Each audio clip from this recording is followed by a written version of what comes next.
Katakan shalom. Silakan duduk saudaraku, puji nama Tuhan. Haleluya. Apa kabarnya saudara? Luar biasa. Haleluya. Kabarnya selalu luar biasa. Amin. Karena kita punya Tuhan Yesus yang luar biasa. Amin. Haleluya. Saudaraku, ada satu kata dari khotbah Pak Gembala beberapa minggu yang lalu, atau mungkin minggu lalu ya, menggelitik hati saya. Pak Gembala ngomong begini, siapa yang di sini selama minggu-minggu ini, bulan-bulan ini, yang tabungannya bertambah banyak?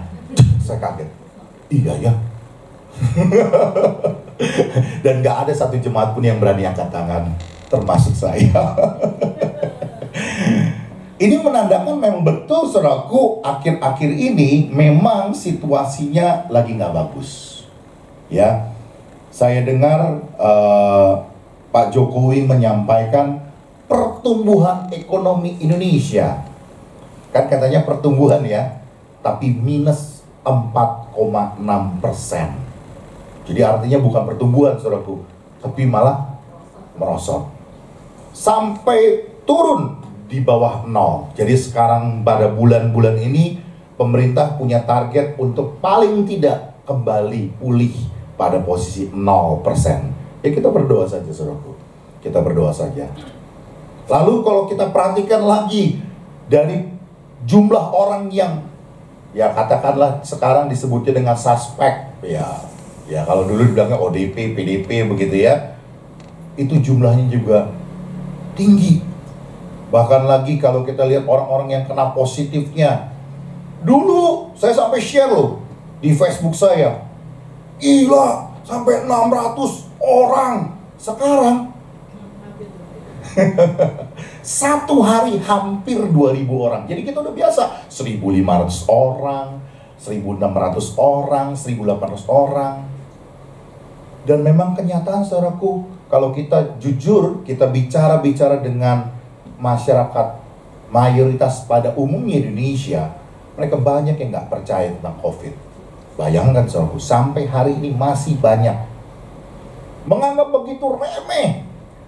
Ya, saya benar-benar terkejut, tapi ini realita kenyataan ada di tengah-tengah masyarakat. Bahkan mereka lebih memilih untuk menyalahkan pemerintah seolah-olah ini adalah rekayasa pemerintah untuk bekerja sama dengan luar negeri, seolah-olah untuk ngeruk ke perekonomian, untuk bikin bisnis gitu ya, dengan rapid test begitu dan sebagainya yang nggak masuk akal. Menurut pikiran kita tuh nggak masuk akal pola gaya berpikir mereka, tapi ini kenyataan, terutama yang tinggal di Polres tahu lah ya. Saya ngobrol sama tukang bakmi ya, ngobrol sama istilahnya orang-orang hansip gitu ya, keamanan rata-rata pola pikir seperti itu. Tapi hari ini dengan situasi seperti ini, tetap nilai-nilai kebenaran harus kita tanamkan dalam hidup kita. Amin. Ada satu nilai yang pagi ini kita mau belajar saudaraku, dan saya ingin tularkan kepada saudara untuk supaya saudara tetap memilikinya. Oh iya, senjatanya belum ya. Silakan disiarkan. Oke. Maaf, bentar.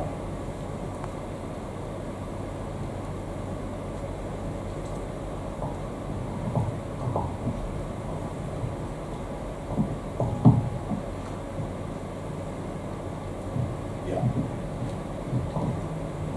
Hari ini kita mau bicara tentang antusias. Katakan bersama dengan saya, antusias.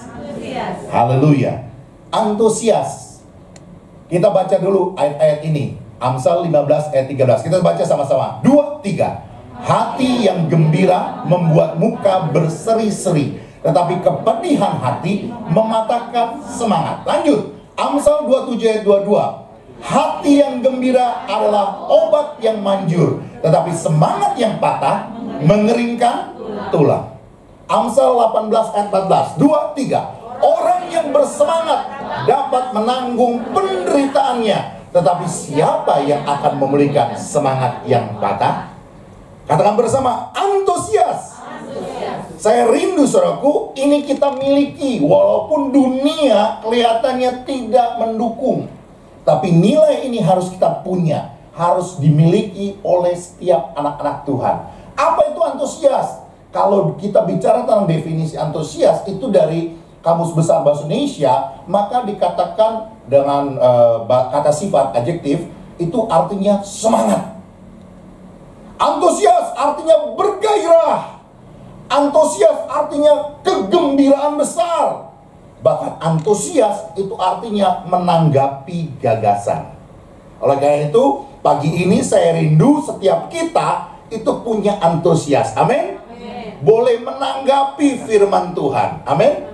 Wah, saya berjuang saudaraku mempersiapkan materi ini. Sampai tengah-tengah malam ini saya buat slide-nya, ya. Dan saya rindu setiap kita boleh meresponi, boleh menanggapi firman Tuhan. Amin.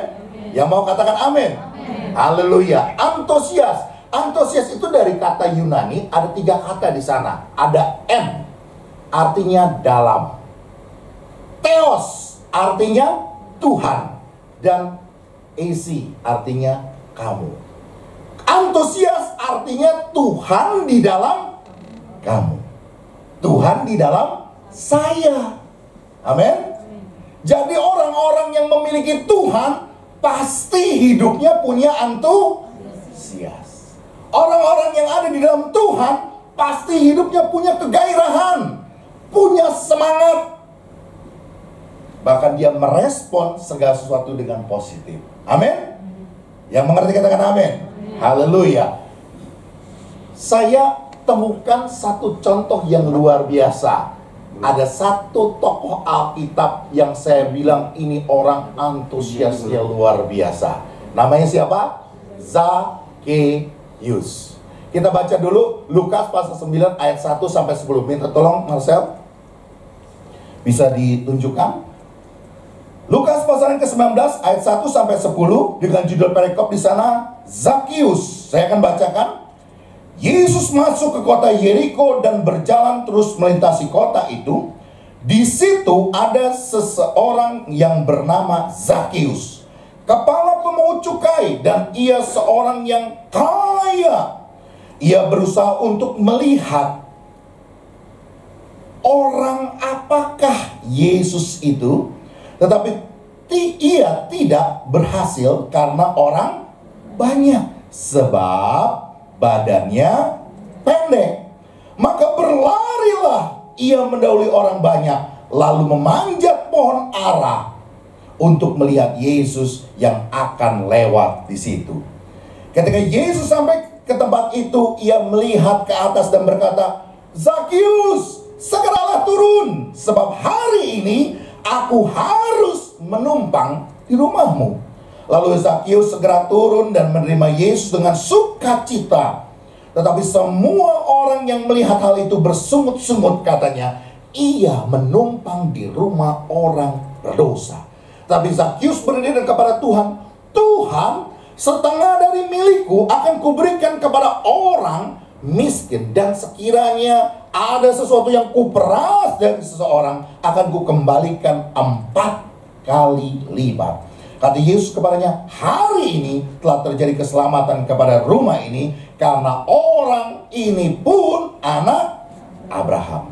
Sebab anak manusia datang untuk mencari dan menyelamatkan yang hilang. Haleluya. Saudaraku, kalau saudara baca dalam perikop ini, maka saudara temukan ada banyak kata-kata, ayat-ayat yang menulis membuktikan adanya sikap antusias yang luar biasa yang ditunjukkan oleh Zakheus. Perhatikan baik-baik.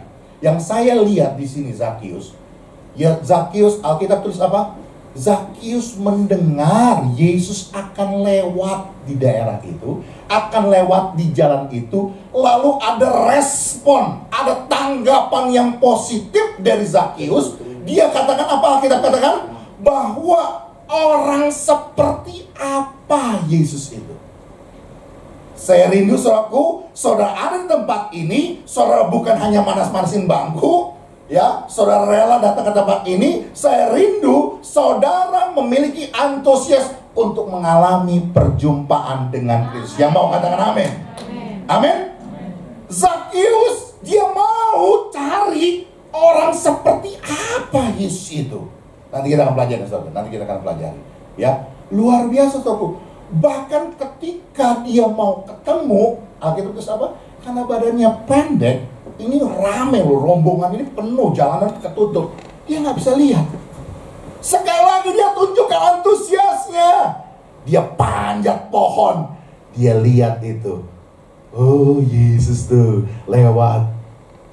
Dengan respon yang positif itu, maka dia mendapatkan perjumpaan dengan Kristus.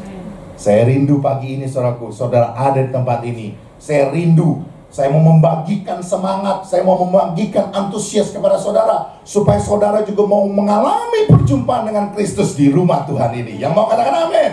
Haleluya. Kembali lagi ke slide. Haleluya, haleluya. Pertanyaannya pada saat ini, mengapa kita harus antusias? Sekali lagi, mengapa kita harus antusias? Kita baca sama-sama ya. Yang pertama, kita baca sama-sama. 2, 3. Karena hanya orang yang memiliki antusias akan mengalami Yesus dalam hidupnya. Ayo dong, antusias dong. Baca lebih keras. 2, 3. Karena hanya orang yang memiliki antusias akan mengalami Yesus dalam hidupnya. Hanya orang-orang yang punya semangat, hanya orang-orang yang punya gairah, hanya orang-orang yang mau merespon dengan positif yang akan mengalami Yesus dalam hidupnya. Perhatikan ayat kelima. Ketika Yesus sampai ke tempat itu, ia melihat, Yesus melihat ke atas dan berkata, maksudnya ke atas pohon ya. Dan Yesus berkata, Zakius, segeralah turun, sebab hari ini aku harus menumpang di rumahmu. Saya kasih tanda kata-kata aku harus. Why? Saya selidiki saudaraku, saya bilang, wow, luar biasa. Kenapa ada kata Yesus katakan aku harus? Saudaraku, saya mau katakan begini saudaraku. Biar kita, setiap kita yang ada di tempat ini, ketika Yesus datang di tempat ini, Yesus melihat saudara, melihat antusias saudara, melihat respon saudara, Yesus katakan, aku harus memberkati anakku ini. Yang mau katakan amin? Saya lihat ada sesuatu yang luar biasa. Sampai-sampai Yesus katakan, aku harus. Kata aku harus ini wujud respon balik dari apa yang dilakukan oleh Zakius kepada Yesus. Sekali lagi, kata aku harus dari Yesus menunjukkan respon balik dari Yesus, merespon tanggapan antusiasnya Zakius kepada Zakius. Saya mau katakan begini saudaraku, kalau engkau mau mengalami sesuatu dari Tuhan, kalau engkau mau mengalami Yesus dalam hidupmu, miliki kegairahan itu, miliki antusias itu. Saya tahu bahwa bukan hanya saudara yang merasakan, saya pun merasakan tabungan kita mulai dipacul sedikit demi sedikit. Betul? Saya ngerti bahwa bisnis hari-hari ini masih sepi.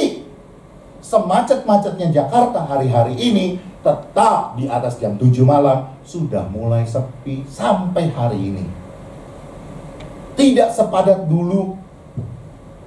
Kalau saudara pergi ke mall-mall, hari-hari ini justru mall high-end, ya katakanlah misalnya Sumarekon Mall Serpong, ya kita bisa main bola ya di sana ya. Sepi. Sampai saya bilang, terus terang saya berpikir, ini mall kapan bertahan? Sampai kapan bisa bertahan? Operasionalnya begitu banyak biayanya, lampu, AC terus, eskalator, bahkan sekarang ditambah setiap eskalator mereka sediakan ada sanitizer. Itu biaya operasionalnya nggak sedikit saudaraku. Tapi pengunjungnya sepi. Saya ngerti saudaraku. Tapi hari ini Tuhan mau bilang kepada kita, tanggapi, responi dengan positif. Amin. Tetap memiliki antusias. Apalagi saudara datang ke rumah Tuhan, tanggapi dengan positif, dengan antusias untuk beribadah kepada Tuhan. Yang mau katakan amin? Haleluya. Pertanyaannya, apa sih maksudnya mengalami Yesus dalam hidup? Saya tulis di sana. Artinya mengalami Yesus dalam hidup artinya engkau mengalami kasih dan kuasa Tuhan. Amin. Engkau bukan saja tahu Yesus itu penuh kasih, Allah itu baik, Yesus itu luar biasa, rahmatnya selalu baru tiap pagi, tapi engkau mengalaminya sendiri. Yang mau katakan amin? Bukan saja engkau tahu Yesus itu powerful, Yesus itu berkuasa, Yesus itu hebat, tapi engkau mengalaminya sendiri. Amin. Memiliki pengalaman pribadi dengan Yesus. Kekristenan, saudaraku, itu bukan agama. Kekristenan itu adalah pengalaman pribadi bersama dengan Tuhan. Saya nggak mau, saudaraku, jangan sampai saudara itu seperti kayak orang buta yang nyanyi lagu Bintang Kecil. Bintang kecil, katanya di langit yang biru, katanya. Pak, kok nyanyi kok katanya? Lah iyalah, kan saya buta, saya mana pernah lihat bintang kecil, saya mana lihat bintang langit biru. Jangan cuma ada orang Kristen yang cuma katanya Yesus hebat, katanya Yesus penuh kasih, katanya Yesus baik.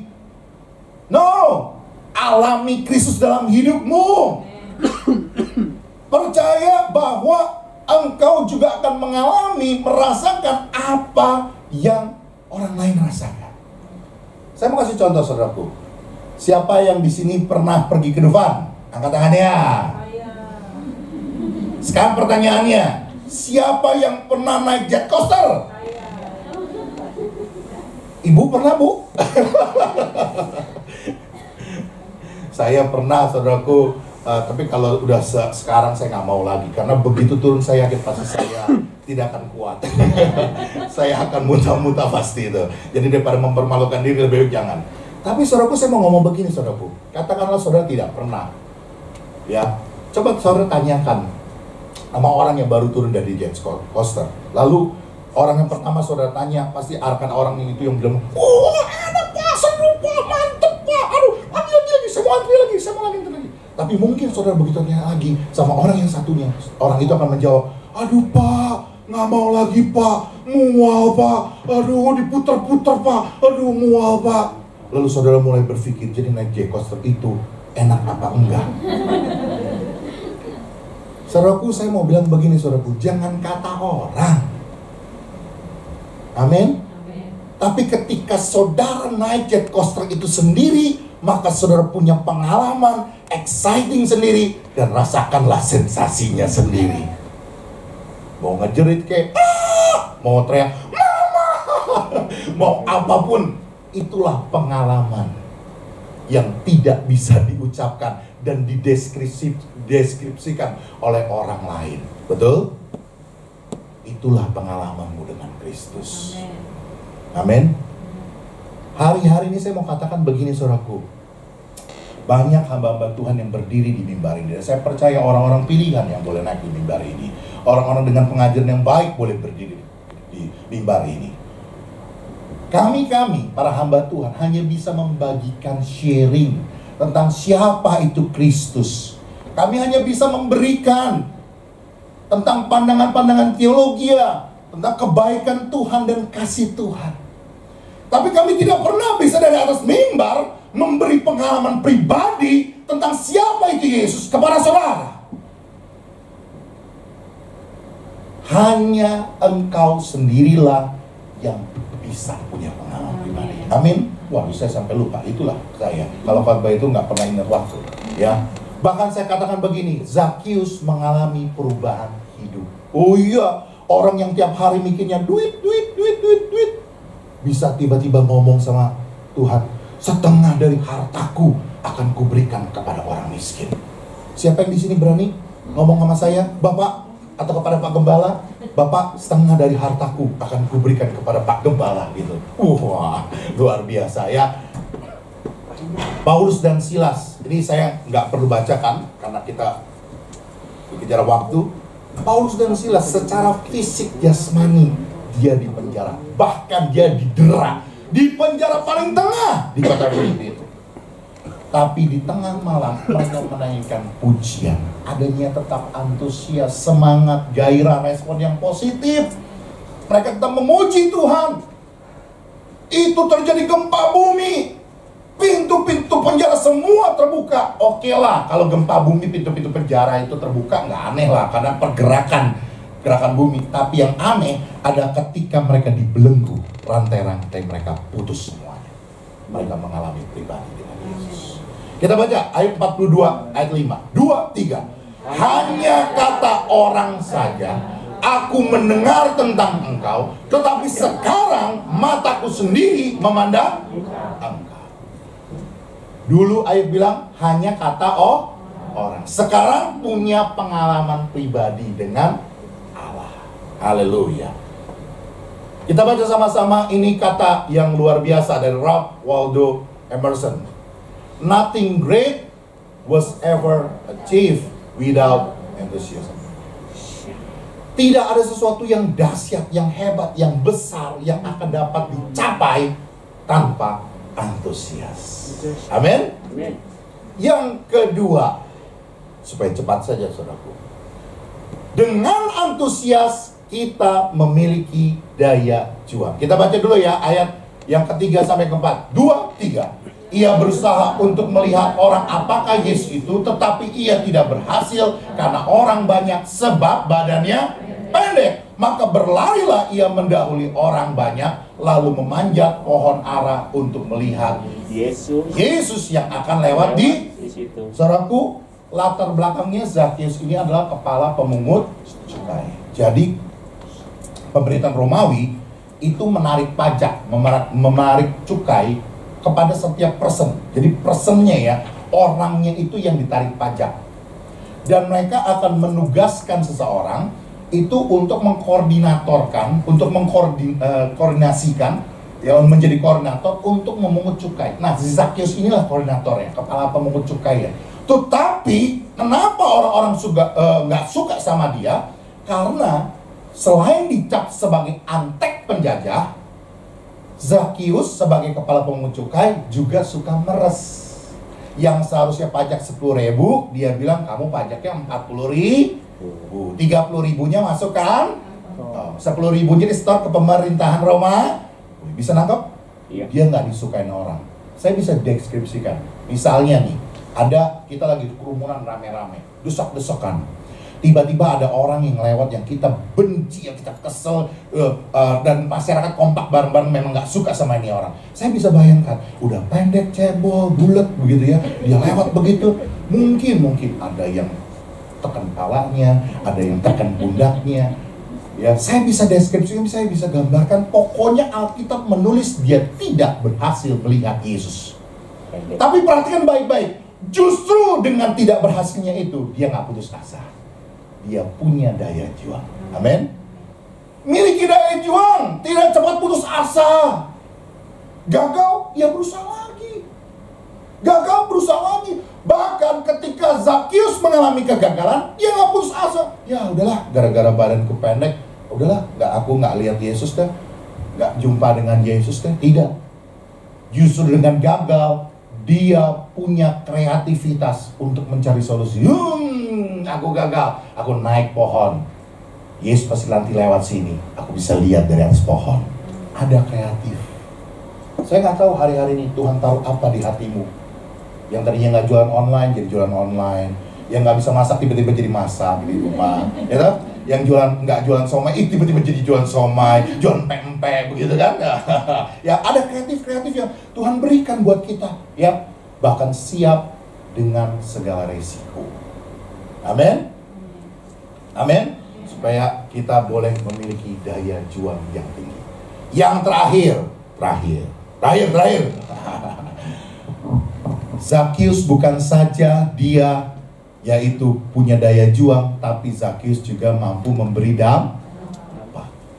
Perhatikan baik-baik. Ketika Zakius mengalami, dia punya antusias, dia mengalami perjumpaan dengan Kristus, dia mengalami Kristus dalam hidupnya, dia akhirnya mengalami perjumpaan dengan Kristus, maka hidupnya mengalami perubahan hidup yang luar biasa. Dia membawa dampak. Sampai dia katakan apa? Setengah dari harta kuberikan kepada orang miskin.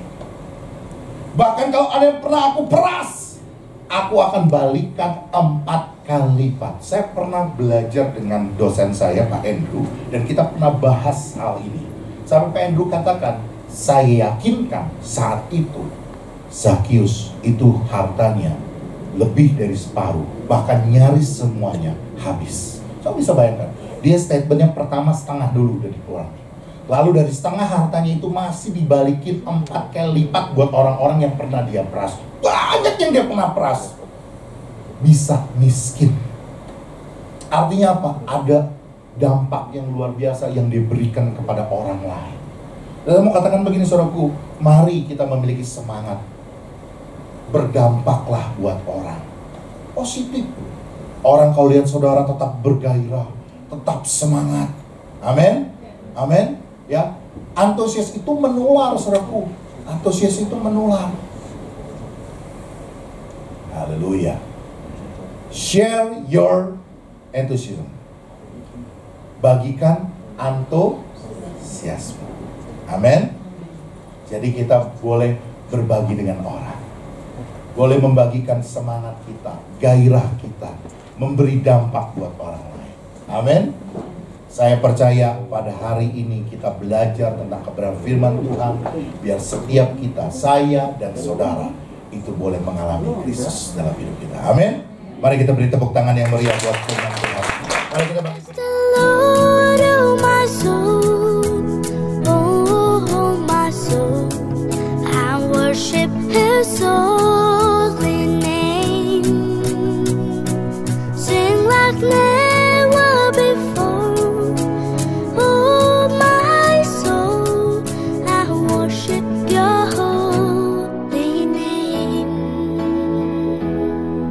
The sun comes up, it's a new